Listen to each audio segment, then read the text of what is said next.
When I encountered this tragic news, death is always tragic. There's nothing like a timely death. It's always tragic of the former president of Tanzania. I believe he was the third president.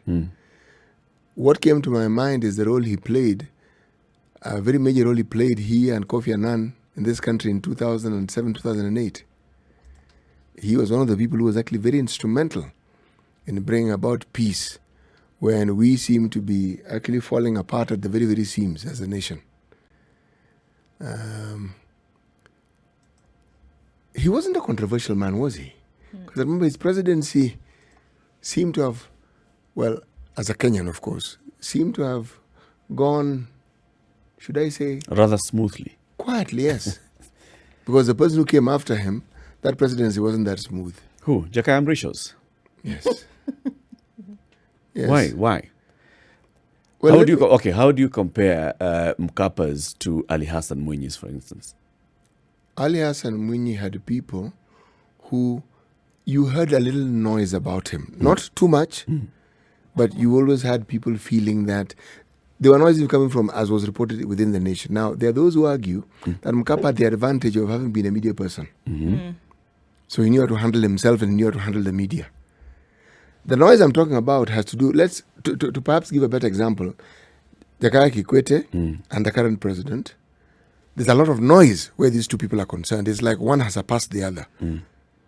And from within the country. Maybe it's the time that they lived in when perhaps the political spaces were opening up and people had more room to say more than they had previously said before. But that's the point from which I'm coming. Not that one president was more effective or efficient or better than the other. It's just that during his reign, one didn't hear too much noise. He seemed to be a president who was liked and seemed to get along. Well, he wasn't just liked in Tanzania. You just also get regionally within the East African bloc, and then regionally in other parts of the continent, he was liked because, you remember him for his mediation efforts. He was instrumental in the mediation that took place during the 2007-2008 post-election standoff. And I think that's one of the things that, stood out for the work that he did. So, very much liked by Tanzanians, very much loved by Tanzanians. And so it was interesting that you said that his reign seemed to have, or his rule, his service in Tanzania seemed to have been free of a lot of drama, as it were. The 2 terms that he served seemed to go by rather smoothly. And you see then his injection of peace and mediation throughout the region. Actually, when you think about it, people don't ask a warmonger to be a mediator. No. Hardly. Because you simply represent the sort of infraction that someone may not particularly want in their country. And also, it means that he was somebody who was considered agreeable. Remember, we even had renowned personalities from South Africa. We had Mbeki was also here. You see? There are many other people behind the scenes. The eminent African personalities. And I think he was, among them, there was him, there's Kaunda from Zambia, and all these leaders, Anko from Nigeria. What's his name? What's his name?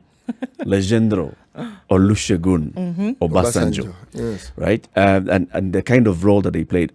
I'm going back to that point where you're talking about his reign seems to have been a very rather quiet and peaceful. Peaceful, yes. I think it's also the times that he was in, right? Because looking at the first president of Tanzania, and by the time he was deciding, mimi nangatuka uongozini, and decided to step down, and Ali Hassan Mwinyi also came in. Ali Hassan also was, that kind of mellow leader, come into Benjamin Mkapa. And now in the years of Jakaya Kikwete, there's a lot of now opening up of it was happening Africa-wide. There's more seeking for liberalism, more openness of a society. And Jakaya had to play that role as well of just allowing the more vibrant noises to come in and the agitation. But it was also a rather peaceful reign, if you think about it. Yes, there was opposition. There was the issues, the scuffles with Zanzibar in terms of what that role are scuffle we hasn't playing? ended, by the way. It's still there even It now, hasn't ended. right? Quiet, but it hasn't ended. It's still Not there, really. back and forth. A long push from the Zanzibaris on their role in this muungano, and others saying, no, we want complete to secede and to rule ourselves. But that conversation has always been there. Benjamin Mkapa was he served in that time when he was quiet. Then they step out of office and they're just all quiet. A photo was circulating last month of Him in a matatu. the former presidents, no, actually, the former presidents in parliament when, During the COVID, yes. yes, when the president was going to close parliament as we're going into elections, the president is there, current President Magufuli, or the former presidents are there. From Jakaya to Mkapa to Ali Hassan Mwinyi, and they're sitting peacefully like wazee wa mtaa, and you think, this is lovely. A couple of blokes enjoying a moment. This is just lovely, just to see former presidents sitting down, and they're easy. They're not coming here with so much airs of I am a former president. Yeah. It's interesting. I think the same that would be said about the same that would be said about him now in his death, as is often the common practice, would be similar to what would be said when he was alive. You wouldn't see a far cry. You wouldn't see accolades of praise for him now that he's gone that would be different from what was said even to his face and about him when he was alive. That's why you would see that he would be called upon for these things around the continent and in other parts of the world, because there was a recognition of his ability and capability to be able to lend a hand when it came to things like mediation. And that was lauded while he was alive. And I think it's a good example of how you can do that for somebody. And it doesn't have to be that when the person or when a leader like this passes, then suddenly things jump out of the woodwork as to who or he was or what he was able to do. And you could see examples of those when he was alive in terms of the work that he did. We're talking about former Tanzanian President Benjamin Mkapa, who passed away the day before yesterday. And the announcement was made last night by the President John Pombe Magufuli. Let's just listen to that.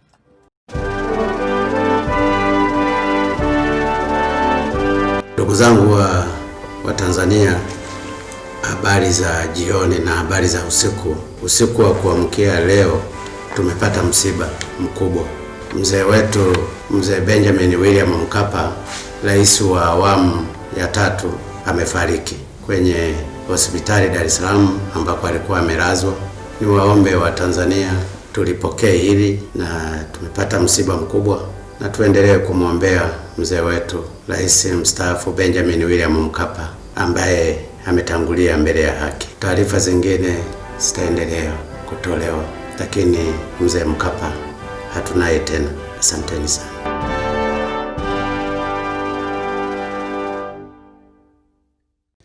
Benjamin William Mkapa played a role in the mediation in 1998. There's something else that comes to mind, the role that political parties play. Chama cha Mapinduzi was a strong party when Julius Nyerere was there, Ali Hassan Mwinyi was there. It was still a strong party. Even when Mkapa was there, it was still not just strong, very dominant. Yep. But I guess, as you say correctly, given the times, by the time Jakaya Kikwete came in, yes, it was still a dominant party, but other people had felt that they could do better or they could improve on what was there. After Jakaya Kikwete, it became definitely louder. And usually that happens. It's not as though this totally new party.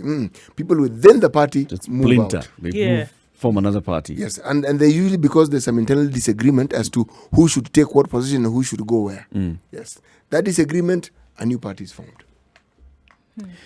The role that he played in Kenya in 2008, when he was among them with Kofi Annan and Jakaya Kikwete himself. That time he was the AU president, having taken over from John Kufuor of Ghana around the same time when we were still having violence.